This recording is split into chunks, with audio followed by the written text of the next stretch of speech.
ఏంటి వినాయకుడు కాకిలా మారాడా?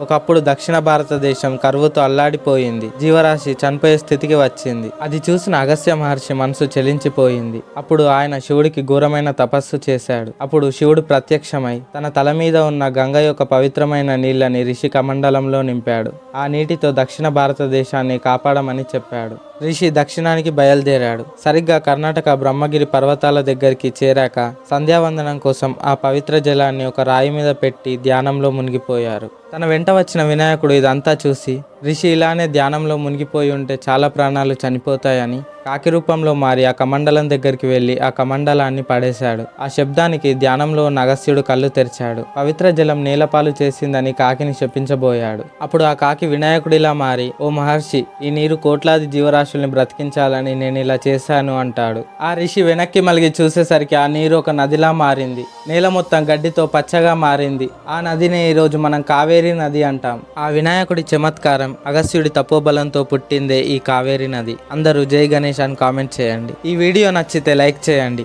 ఇలాంటి మరిన్ని వీడియోస్ కోసం ఛానల్ని సబ్స్క్రైబ్ చేయండి.